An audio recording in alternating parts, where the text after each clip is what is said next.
Hi, Leo Rising Sign. Welcome back to my channel. Here is your weekly forecast starting from 1st of June until the 7th of June. So if you are a Leo rising, this week is a massive turning point for your career, potentially your closest partnership or your long-term social circles. You are moving from a state of maybe stubborn, intense kind of friction in your professional life that spills over into your relationship. It's a bit of a lightning bolt shakeup within your networks and communities, and landing at a crossroad where you have to balance behind the scenes emotional processing with your grandest vision. The story for me is about shedding old financial anxieties, stepping unapologetically into that star power that you can actually have, and maybe rewriting the terms of your commitments. So let's map it out day by day so you can prepare for the narrative better. So on the 1st of June, we have got Mars squaring Juno. It's a bit of a loud aspect, really. I mean, Mars is currently going through your 10th house, while Juno is going through your 7th house.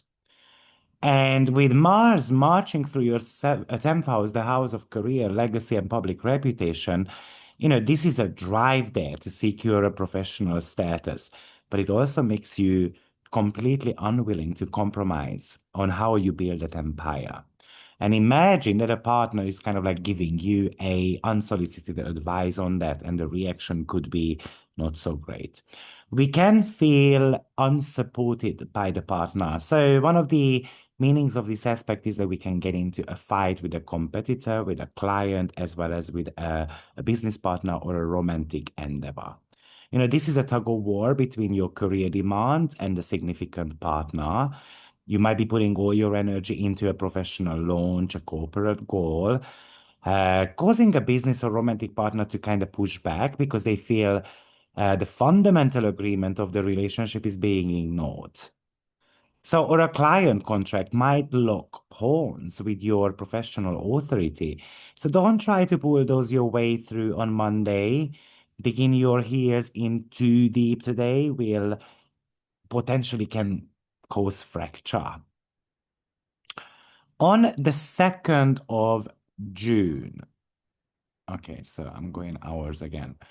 On the 2nd of June, we have got a bit of an ease up. The tension gets a bit of a productive release valve because your chart ruler, the sun, is currently lighting up your 11th house of networks, friendship, long-term business goals, and it forms a beautiful, supportive, grounding sextile to Saturn in your 9th house. So you might have felt a bit stuck on Monday, but Tuesday gives you that strategic avenue to expand your reach.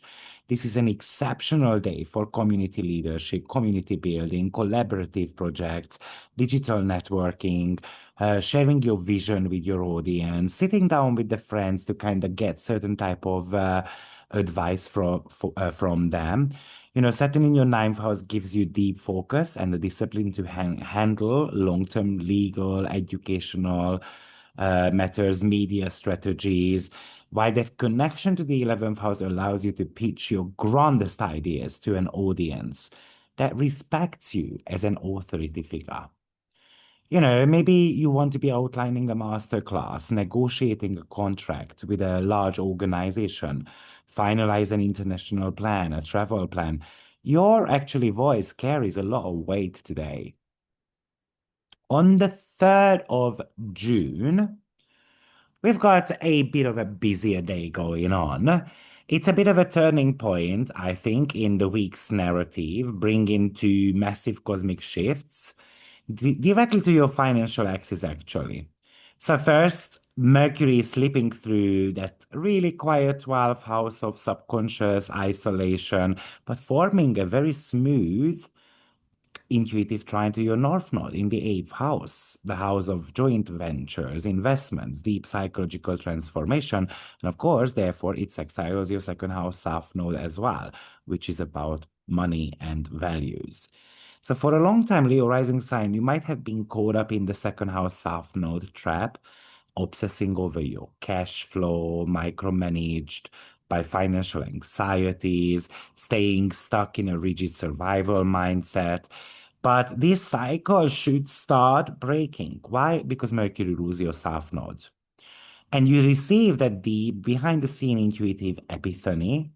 You realize that overanalyzing every single planet or playing it safe out of fear is actually stalling your true financial growth. So you find the clarity.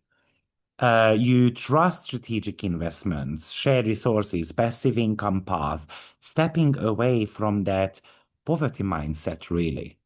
Now, simultaneously, Ceres meets up Uranus in your 11th house, and that's quite a lightning bolt to your friendship and social networks, digital platforms. There could be sudden change in group dynamics, an unexpected turn in a community project, or a radical decision to break free from certain type of toxic social circles, or simply this is a conversation about how nurtured or kind of appreciated you feel by your friends and peers. I think you are upgrading who you align yourself with. This could, of course, indicate meeting kind of like that nurturer archetype, but this is a mental nurturing. So someone who is feeding you with better food for thought. Now, on the June 4th and 5th, we've got Bacchus entering Leo, Ceres starts squaring the nodes, and then Juno goes retrograde. So June 4th, Bacchus officially enters your first house. That's like confidence, that's like charm and celebration. I'm celebrating who I am. I'm ready to look the best, command attention. I'm ready to pamper myself. I love that.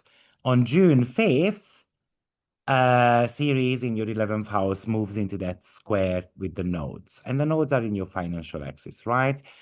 So, we had a bit of a shake-up on Wednesday, or from Wednesday, we hit, with Ceres and Uranus conjunction, and then now we hit a crossroads with the money.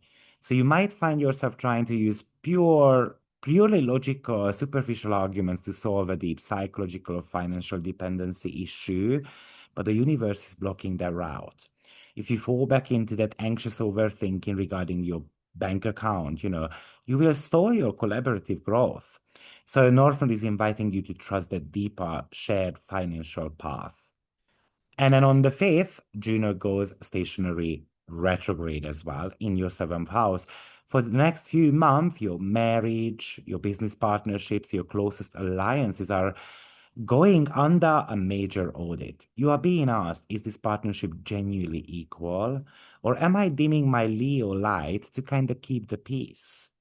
This is not necessarily a day, at least until Juno is sitting on that 11 degree for 1.5 weeks, really, to force new commitments, legal agreements. Let that energy slow down a little bit, let it turn around so that you can see where the scales need to be rebalanced.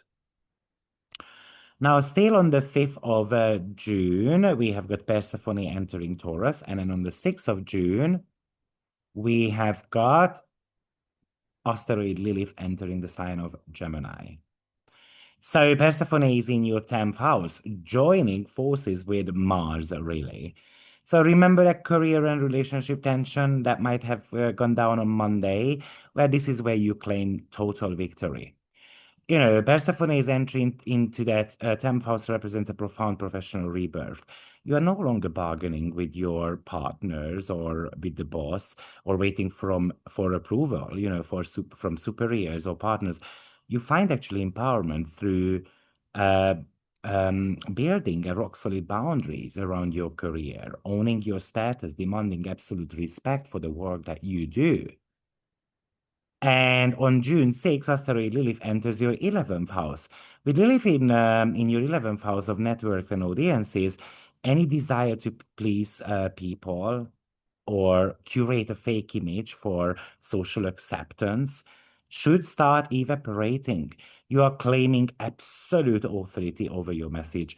You will have zero tolerance for double standards, fake friendships, corporate gaslighting, people who are attacking you on social media.